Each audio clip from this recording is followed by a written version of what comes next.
Mic on करें सलीम साहब का, ऑन हो गया, चलें, ऑन है अभी। बादिनी साहब एक अहम करारदाद पानी के हवाले से जो इश्यूज़ हैं लेकर आए, तो कुछ बातें जो बादिनी साहब ने की, उन्होंने कहा जी पावरफुल ताकतवर सियासी लोग, उन सियासी लोग पावरफुल ताकतवर लोगों को हरा कर ख़ुद यहाँ पर MPA बैठा है, तो इस वक्त सबसे ताकतवर तो आप हैं जो इस ऐवान के अंदर बैठे हुए हैं। लेकिन ऐसा नहीं है जनाब स्पीकर साहब, मैं ये ज़रूर गुजारिश करूँगा, इरिगेशन का जो एक सिस्टम है, निज़ाम है, ये सादिक साहब की बात नहीं है। अगर इसको ओवरऑल पिछले दहाइयों से देखा जाए तो इरिगेशन ने उस तरह काम नहीं किया इस डिवीज़न के अंदर जिस तरह करना चाहिए।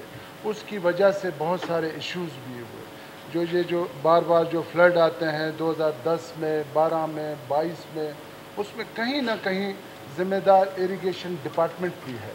लेकिन मैं ये नहीं कहूँगा कि ये जो हालिया जो हमारे गुज़रा है या इससे पहले, ये दहाइयों से एक सिलसिला चला आ रहा है, उस प्रॉपर तरीके से काम ना होने की वजह से ये चीज़ें हुई हैं। लेकिन उम्मीद करते हैं कि अब थोड़ी सी बेहतरी इसमें टाइम टू टाइम आ रही है। मक्सी साहब थे पिछली दफ़ा, अब सादिक साहब हैं, इनका भी इसी डिवीज़न से ताल्लुक़ है, तो इरिगेशन डिपार्टमेंट को ठीक तो कर रहे हैं। लेकिन जिस तरह बादिनी साहब ने कहा, इसमें कोई दो राय नहीं है, मसले मसाइल बहुत ज़्यादा हैं। ख़ास तौर पे पानी की डिस्ट्रीब्यूशन जो है वो ठीक तरीके से नहीं हो पा रही है। अब भी जो हमारे नहर के जो सिस्टम है वो उनका जो है वो रोटेशन पे चलते हैं, एक वीक टेल के लिए है, लेकिन प्रॉपर पानी आज भी शायद उनको नहीं मिल रहा है। ये एक बहुत बड़ी ज़्यादती है। सादिक साहब से मैं भी गुजारिश करूँगा, पाइपलाइनों का तो एक और इशू है, वो भी सॉल्व होना चाहिए।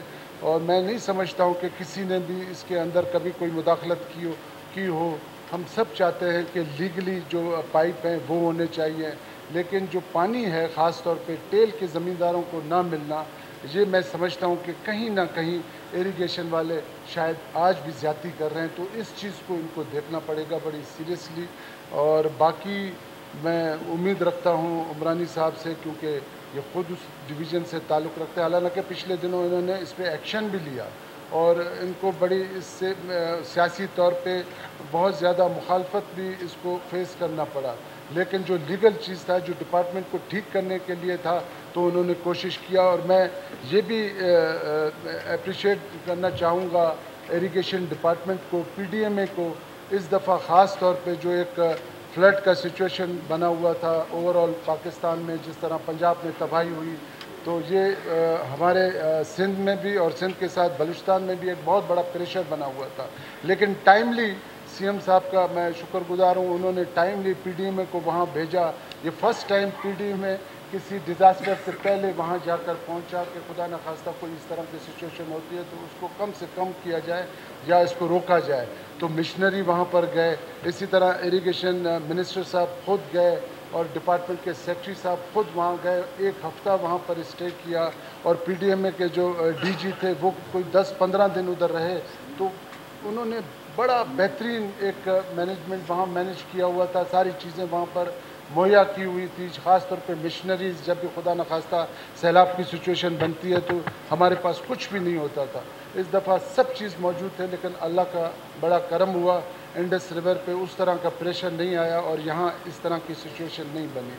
तो ये चीज़ें हैं, तो मैं भी इस करारदाद की बिल्कुल सपोर्ट करता हूँ। और उसके साथ साथ मैं ये ज़रूर इरिगेशन डिपार्टमेंट को, ख़ास तौर पर सादिक साहब से गुजारिश करूँगा, जो टेल के ज़मींदारों का जो हक़ बनता है पानी का, वो वीकली है, वो ज़रूर मिलना चाहिए। क्योंकि आजकल जो बीज लगाया जाता है, पहले एरी 6 था जो हमारा ऑर्गेनिक था, आजकल हाइब्रिड बीज लगाया जाता है, तो वो इतना महंगा है, वो ज़मींदार बड़ी मुश्किलों से उसको ख़रीदता है। अगर वो प्रॉपर उसको पानी नहीं मिला तो वो सारा उसका ज़ाया हो जाएगा।